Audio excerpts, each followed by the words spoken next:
Hakim-Hakim 3. Bangsa-bangsa asli yang dibiarkan tinggal di Kanaan. Inilah bangsa-bangsa yang dibiarkan Tuhan tinggal untuk mencobai orang Israel itu dengan perantaraan mereka, yakni semua orang Israel yang tidak mengenal perang Kanaan. Maksudnya hanyalah supaya keturunan-keturunan orang Israel yang tidak mengenal perang yang sudah-sudah dilatih berperang oleh Tuhan. Yang tinggal ialah kelima raja kota orang Filistin dan semua orang Kanaan, orang Sidon dan orang Hewi yang mendiami pegunungan Libanon, dari gunung Baal Hermon sampai ke jalan yang menuju ke Hamat. Mereka itu ada di sana, supaya ia mencobai orang Israel dengan perantaraan mereka untuk mengetahui apakah mereka mendengarkan perintah yang diberikan Tuhan kepada nenek moyang mereka dengan perantaraan Musa. Demikianlah orang Israel itu diam di tengah-tengah orang Kanaan, orang Het, orang Amori, orang Feris, orang Hewi, dan orang Yebus. Mereka mengambil anak-anak perempuan orang-orang itu menjadi istri mereka dan memberikan anak-anak perempuan mereka kepada anak-anak lelaki orang-orang itu, serta beribadah kepada Allah orang-orang itu. Otniel. Orang Israel melakukan apa yang jahat di mata Tuhan. Mereka melupakan Tuhan, Allah mereka, dan beribadah kepada para Baal dan para Asyera. Lalu bangkitlah murka Tuhan terhadap orang Israel, sehingga ia menjual mereka kepada Kusyan Rishyataim, raja Aram Mesopotamia, dan orang Israel menjadi takluk kepada Kusyan Rishyataim 8 tahun lamanya. Lalu berserulah orang Israel kepada Tuhan, maka Tuhan membangkitkan seorang penyelamat bagi orang Israel, yakni Otniel anak Kenas adik Kaleb.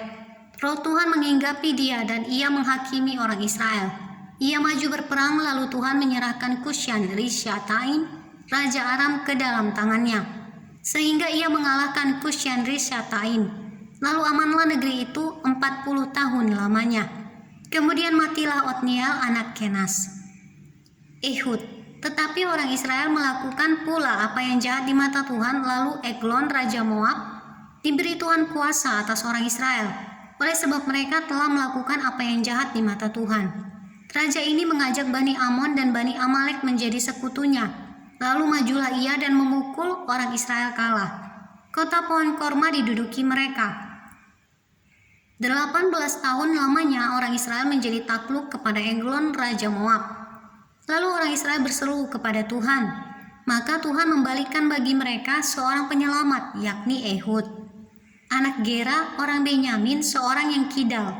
Dengan perantaraannya orang Israel biasa mengirimkan upeti kepada Eglon raja Moab, dan Ehud membuat pedang yang bermata dua yang panjangnya hampir sehasta. Disandangnya lah itu di bawah pakaiannya pada pangkal paha kanannya. Kemudian ia menyampaikan upeti kepada Eglon raja Moab. Adapun Eglon itu seorang yang sangat gendut. Setelah Ehud selesai menyampaikan upeti itu, disuruhnya pembawa-pembawa upeti itu pulang. Tetapi ia sendiri berhenti pada batu-batu berpahat yang di dekat Gilgal dan kembali menghadap raja. Berkatalah ia, ada pesan rahasia yang kubawa untuk tuanku ya raja, kata Eglon. Diamlah dahulu. Maka semua orang yang berdiri di depannya itu pergi keluar. Lalu Ehud masuk mendapatkan dia sedang ia duduk sendirian di kamar atas di rumah peranginannya. Berkatalah Ehud, ada firman Allah yang kubawa untuk tuanku. Lalu bangunlah ia berdiri dari tempat duduknya. Kemudian Ehud mengulurkan tangan kirinya, dihunusnya pedang itu dari pangkal paha kanannya dan ditikamkannya ke perut raja, sehingga ulunya beserta mata pedang itu masuk.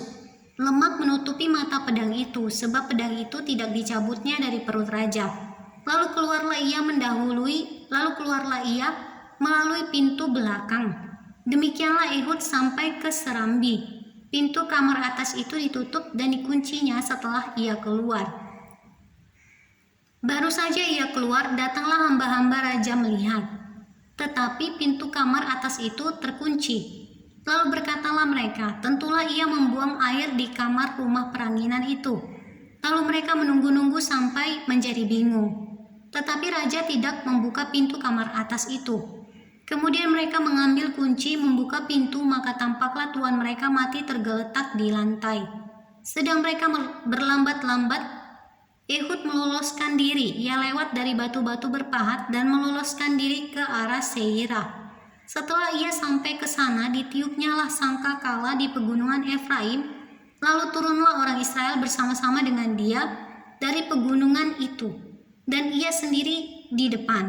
Berkatalah ia kepada mereka, ikutlah aku, sebab Tuhan telah menyerahkan musuhmu, orang-orang Moab itu, ke dalam tanganmu. Maka turunlah mereka mengikuti dia.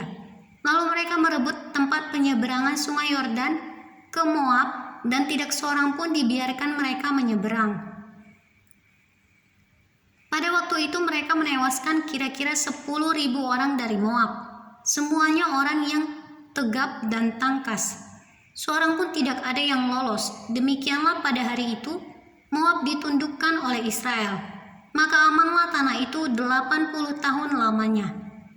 Samgar. Sesudah dia bangkitlah Samgar bin Anat. Ia menewaskan orang Filistin dengan tongkat penghalau lembu. 600 orang banyaknya. Demikianlah ia juga menyelamatkan orang Israel.